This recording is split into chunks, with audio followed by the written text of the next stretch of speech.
On Stardate 48315.6, the USS Voyager was transported beyond our control, 70,000 light-years across the galaxy to the Delta Quadrant. Sorry, Janeway, it's my turn. Star Trek Elite Force came out on September 15th, 2000. It wasn't the first Star Trek-themed first-person shooter, as there were others such as Klingon Honor Guard, but it definitely was the most successful of its time. Using the new Quake 3 engine, it boasted good graphics and fast and exciting gameplay set in the Star Trek universe. Is this perhaps the greatest Star Trek game ever made? Well, let's see. First, let's talk about a little background on the game itself. It was developed by Raven Software, and it was their first officially licensed product from an established IP. Before this, Star Trek games had been made by Microprose or Interplay. Raven Software was somewhat of a new company, which previously had been known for making the Heretic and Soldier of Fortune video games. For Star Trek Elite Force, they wanted to use the newest technology, so they turned to the Quake 3 engine that had been released the previous year. Anyone who has played any of the games using the ID3 engine knows that it has a very specific feel and look to it. Other games using this engine include Star Wars Jedi Knight Outcast, Return to Castle Wolfenstein, the original Call of Duty, Medal of Honor Allied Assault, and of course Quake 3 Arena, known for its outlandish maps, futuristic weapons, and fast movement. So Raven was licensed with creating a first-person shooter Star Trek video game, and they decided that it would take place on the USS Voyager, with the TV show Voyager running from 1995 to 2001, which means the game was released at nearly the end of the TV show's original run. The developer stated that they wanted the game to feel like an episode of the show, which is funny since very rarely in Star Trek of those eras do we see excessive shooting and violence.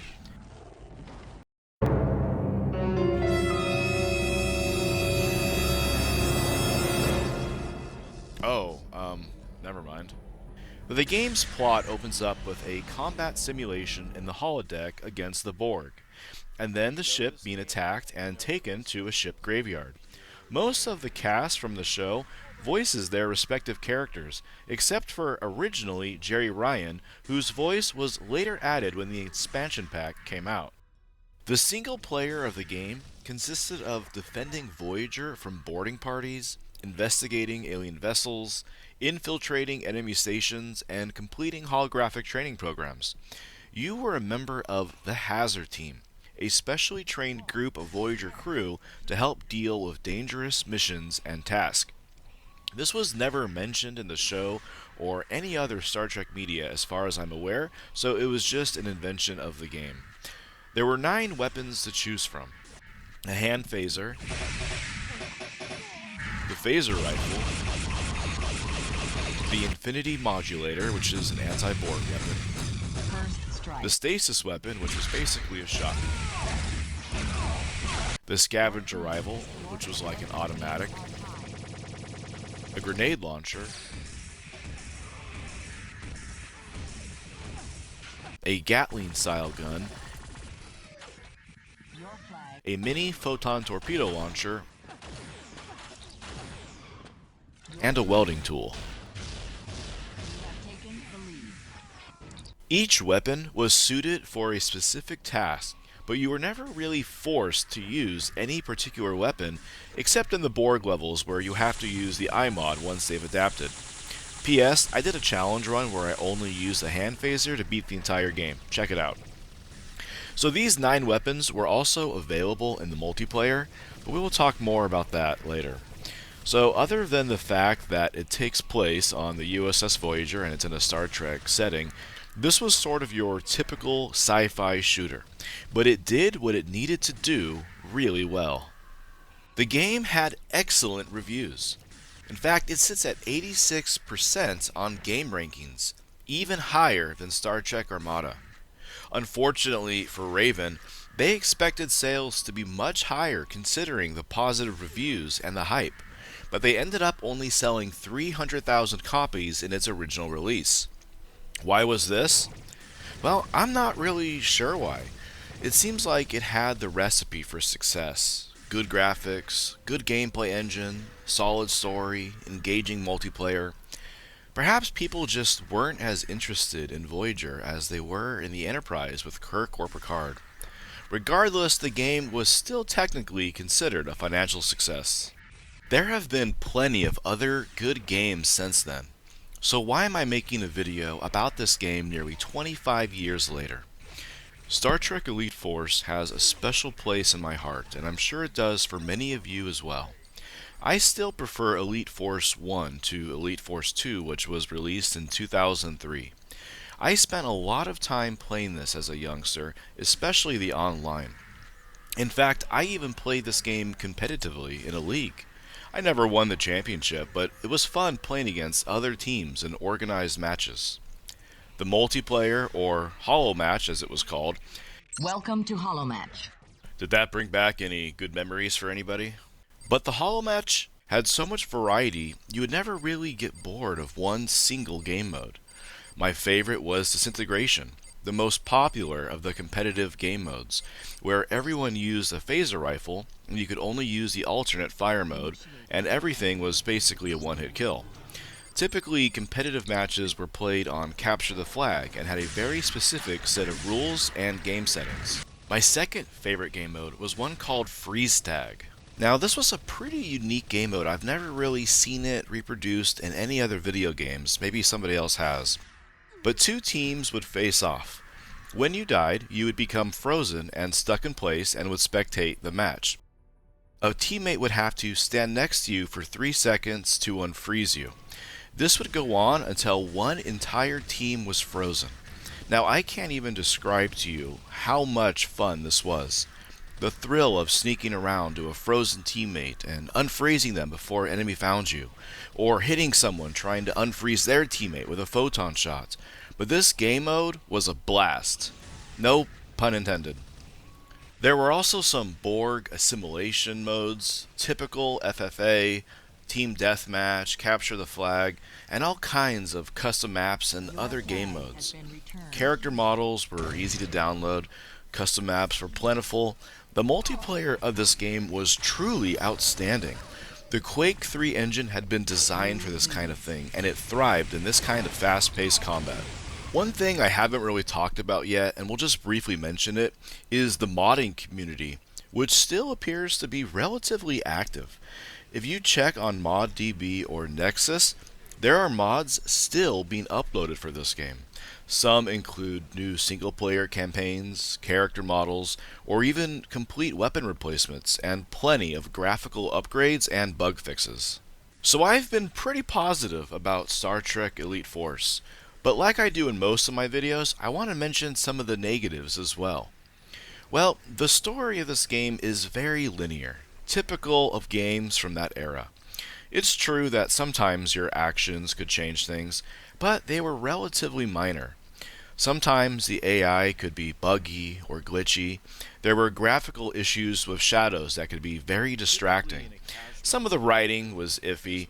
You would get dressed down for events that were out of your control. Etherians fled once the dampening shield was gone, but somehow beamed back onto the forge to help you at the end.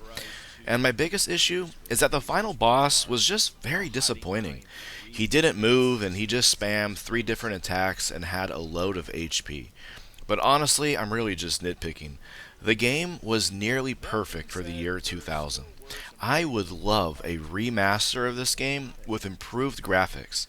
Kind of like what they did for Halo Master Chief Collection, where you could switch between old graphics and new. I'd love to show everyone videos of me playing freeze tag or some of the competitive matches, but unfortunately this was almost 24 years ago, so no footage remains. But I'm sure that there are still people who play this online with third-party programs such as Game Ranger, since the master server was taken down years ago. But even without online, you can still do Holomatch against bots. This is more fun than you might think. The game is still available on GOG.com for $10 USD, and it runs great on modern systems. If you are a Star Trek fan, or a fan of boomer shooters or Quake 3 style games, definitely download this game and check it out. even if it's only for the single player campaign. It's not super long, but it does take you to some really cool locations, including board cubes and a mirror universe ship. If you have some time, check out my playlist with my challenge run on beating the game with only the hand phaser. It was a load of fun to play, and I hope fun to watch. What would I personally like to see for the future? Well, perhaps a reboot or remaster of the series with a fully functional multiplayer. Maybe an Elite Force 3 set in a different time period, such as the Kirk era or early Next Generation, or even DS9. What I don't want to see is a sequel that takes place in the nonsense Discovery or Kelvin timeline. I also don't want to see a live service game with no single player, battle passes, and microtransactions. But that seems to be what makes money these days. Well, what would you like to see?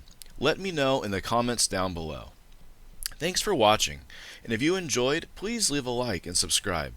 To end this video, I'm going to play some of my favorite clips from my challenge runs and maybe part of a holomatch. The ship has a total of 163 crew, yet like 15 die in this game, which is like a tenth of the entire crew, yet nobody really seems to care. I guess it kind of gives off the original series vibes where Kirk would just sacrifice red shirts every mission. Beastman here does a really great job of jumping in front of me every time I fire my phaser. Here's a clip of me fighting the Alpha Hirogen, and it's pretty cool how the environments can be destroyed here.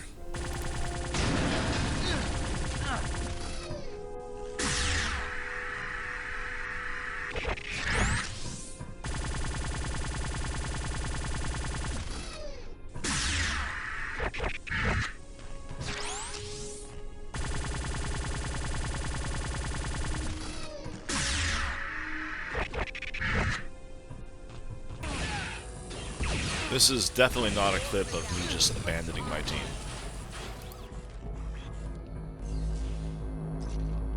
It will completely vaporize your enemies.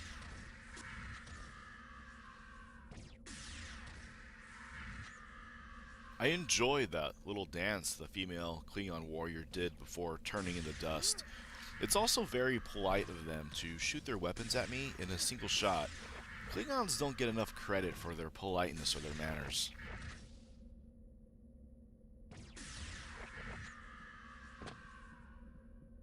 Because the elevator had closed behind me.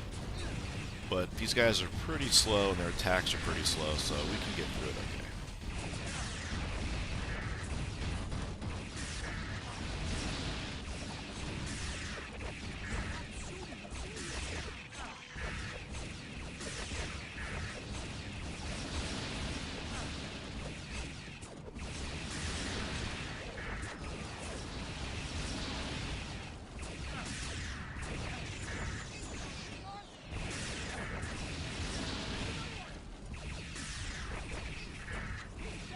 Actually timed or not, but the way Tuvok is yelling at you, it seems like you have to get it done immediately or all Voyager will be destroyed.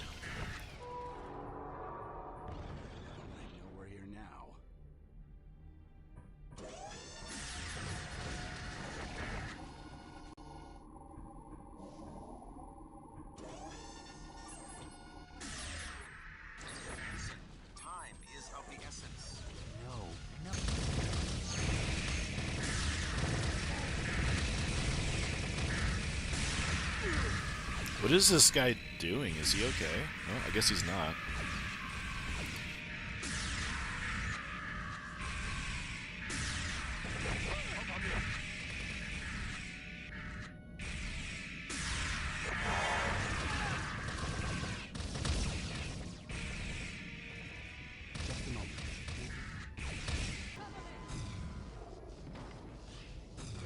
During my challenge run, I was stuck in this area for over an hour trying to get through. So here's a quick compilation of some of my deaths.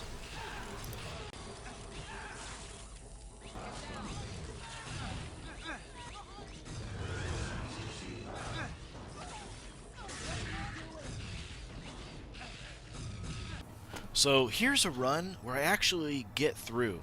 Now, as an act of mercy to you, the viewer, I put this at 2 times speed because this just took forever.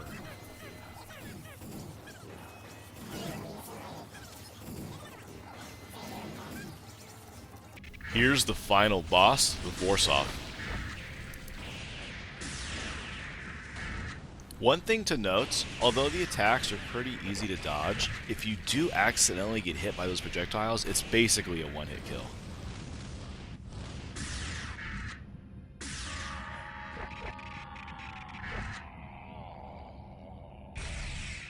And there it is. The Vorsoff has been defeated, and I have answered the question that has kept man awake at night for hundreds of years, and that is Star Trek Elite Force beatable by only using a hand phaser? Yes, it is. Now we're going to play a match of Holomatch with first to 100 with disintegration rules. First strike. Impressive. Excellent. Ooh, I can feel my muscle memory coming back.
Still got it. Your team wins the match.